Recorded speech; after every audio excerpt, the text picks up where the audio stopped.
La dictadura de Augusto Pinochet en Chile.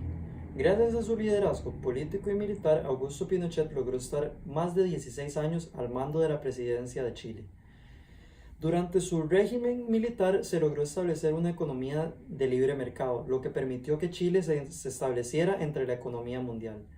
Esto permitió atraer mucha inversión extranjera, ya que tanto el capital privado y las empresas privadas estaban muy interesadas en cómo Chile estaba funcionando como economía. El problema que trajo tanto crecimiento fue que creció la desigualdad, ya que los ricos cada vez se hacían más ricos y los pobres cada vez se hacían más pobres.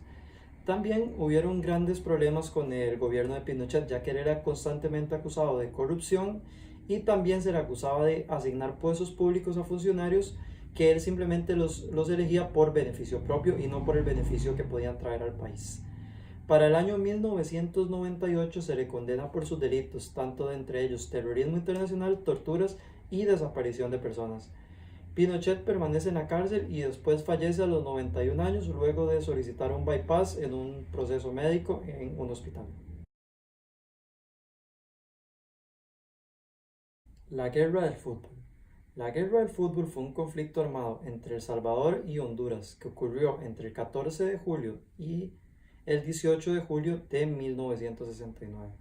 El nombre toma lugar porque justo unos días antes de ya empezar el conflicto armado existía muchísima tensión entre El Salvador y Honduras. Y justo en esos momentos se estaba jugando la eliminatoria para asistir al Mundial de México en 1970. Por lo que este partido tenía demasiada tensión, no solo por las ganas de asistir al Mundial, sino también por la tensión que existía de una posible guerra.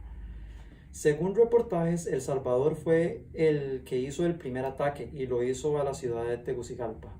También cabe resaltar de que en el partido de la eliminatoria Honduras ganó su respectivo partido en casa, mientras que El Salvador logró remontar el partido y asistir al Mundial, que fue la primera vez que El Salvador logró asistir a un Mundial.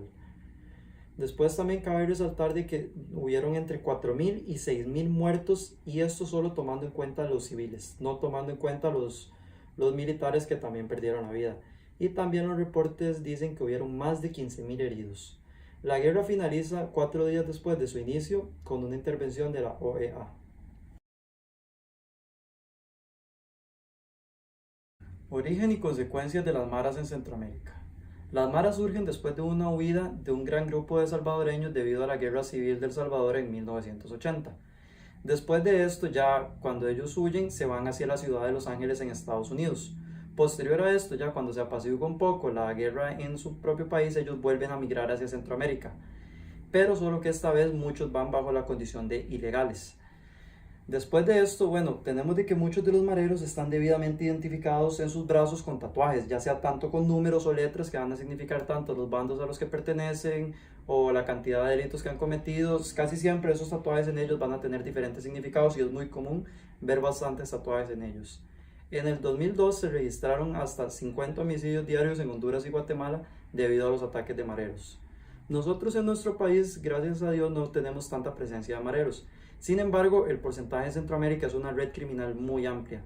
Según yo recuerdo, bueno, en mi caso, yo tuve la oportunidad de viajar mucho a Honduras para visitar a mis abuelos.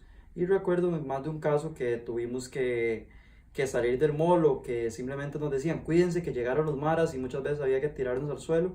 Y era simplemente que ellos entraban, un grupo organizado bastante grande, a hacer los cobros debidos que ellos tenían que hacer en el mall. Muchas veces estos cobros eran para no hacerle daño a sus familias, o simplemente cobrando una renta por no hacerle daño a sus familias o por no hacerle daño a sus negocios. El gobierno de Fidel Castro en Cuba duró del año 1976 al año 2008. El periódico Human Rights Watch relata que el gobierno de Fidel Castro era un sistema represivo que castigó prácticamente a todas las formas de oposición, dejando un legado lamentable que perdurará incluso después de su muerte. Son palabras muy fuertes, pero es claro de que la forma de operar de Fidel Castro no era apoyada por mucha gente. Incluso esta represión llevó a encarcelar a miles de cubanos injustamente, como se relata, y lo peor era que eran cárceles en condiciones deplorables, que muchos terminaban muriendo en las mismas cárceles. Por otro lado, Cuba logró grandes avances en salud y en educación. Incluso la UNICEF menciona que Cuba es una isla autosuficiente para promover una educación de alta calidad. La filosofía de gobierno de Fidel Castro se basó en castigar severamente a cualquier fuerza de oposición de su ideología o de su gobierno. Mientras que otros países avanzaban más hacia un mundo más igualitario y con más derechos humanos, Cuba cada vez perjudicaba más a estas personas. En Cuba, por ejemplo, se seguía viendo cómo Fidel Castro, con sus tácticas abusivas, logró mantenerse con el poder durante tanto tiempo.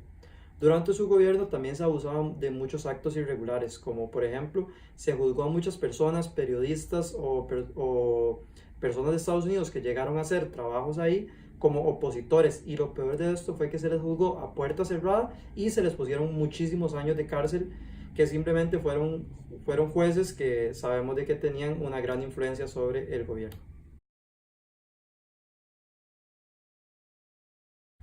La crisis del tequila.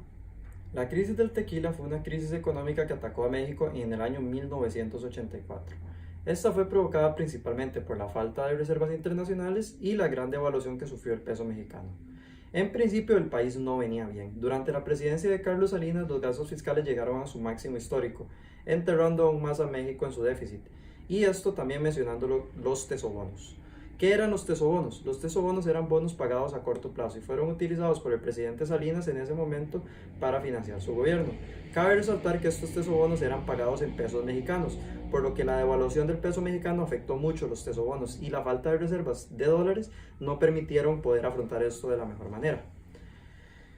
Bueno, como México no contaba con las reservas en dólares, terminó pagando mucho más dinero del que había considerado a la hora de hacer sus cálculos al principio del año. En 1994, cuando viene también otro nombre que se le da a la crisis del tequila, que es la crisis de diciembre, es que toma el poder Ernesto Zedillo Ponce de León, que algunos acusan de ser el culpable de esta crisis, y no por lo que hizo, que fue simplemente seguir devaluando la moneda, sino por la forma en la que lo hizo. Y él, al hacer esta devaluación tan pública, afectó tanto a la economía que muchos inversionistas internacionales, al ver estas noticias, decidieron retirar su dinero de esa economía, causando aún así un mayor impacto en la economía. Estados Unidos trató de intervenir para salvar esta crisis, comprando un poco de pesos mexicanos para darle una mayor fluidez a la moneda. Sin embargo, eso no fue suficiente y a México le tomó tiempo y varias nuevas políticas para poderse reponer de esta crisis.